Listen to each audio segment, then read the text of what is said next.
Mwaramutse neza, ubusanzwe nitwa Benimana Emmanuel. Uyu munsi rero tugiye kubaganiza ku izina Bosco. Bosco ni izina ry'ikilatini risobanura ishyamba. Muri make mu ishyamba ni ahantu haba hatuje, uburuhukiro bw'amahoro n'ubwitonzi. Hari umuntu umwe mu byamamare wiswe Bosco w'umutagatifu witwa Don Bosco. Rero impamvu ari bamwitiriye umutagatifu ni uko yitaye ku rubyiruko cyane. Uyu Bosco hari ibintu biranga abantu bitwa ba Bosco. Bagira ubugwaneza n'ubwitonzi, usanga ari abantu bakunda kuba ahantu hatuje, bakora ibintu badahubutse kandi batekereza mbere yo gufata icyemezo. Nicyo kintu cya mbere. Icya kabiri, usanga bafasha abandi bantu. Ba Bosco usanga bafite umutima w'impuhwe, bakunda gufasha abandi, cyane cyane ari ku rubyiruko n'abatishoboye. Sinzi n'aba Bosco ibyo bintu bajya kubikora, ariko niko abenshi babigenza. Kuko twavuze ko bose badahuza imico, ariko abenshi bitwa Bosco niko baba bameze. Ba Bosco usanga bakorera hamwe neza, boroshya ibintu mu kazi, bakunda umutekano no gukunda gushyira hamwe n'abandi bantu. Ugasanga bakora mu matsinda, akenshi bakorera mu matsinda.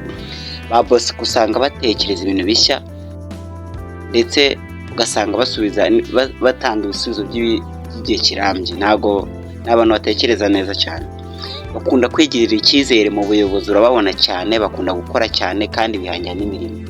Abo ba Bosco ni bimwe mu bibaranga. Ikindi kintu kiranga ba Bosco, usanga ari abajyanama beza, bakunda gutega amatwi abantu kandi bakaba intangarugero mu gufasha abandi no kubona icyerekezo. Mu rukundo baba bizerwa, bakunda kuba bizerwa. Ariko ikindi kintu kibaranga, bagira utugambo turyoheye amatwi. Muri make bakunda kuganira neza kubwo ubumva cyane. Bosco wawe n'umukobwa kugira ngo azamucike bigoye, kuko aramuganiza pe, ubona ko afite impano yo kuganira neza mu kajwi gatuje cyane, basanga bimeze neza. Ubwo rero nibyo bintu biranga ba Bosco, kandi tubonye ko Bosco bisobanura ishyamba, ahantu h'uburuhukiro. Abantu twa Bosco rero mukomeze kugira umunsi mwiza, kandi mukande subscribe kugira ngo n'abandi abandi mujye mumenya ibyo babashyiriho bijyanye n'amazina yabo. Nabo namwe ba Bosco b'abasore muzabona uko mwita abana banyu izina ryiza, si byose rifite abantu bahuje imico myiza. Icyo niwo mumaro w'izina. Urabasha kwita kibwa ugasanga ko kubaye kibwa, ariko kwisa izina ryiza akenshi ryagukurikirana.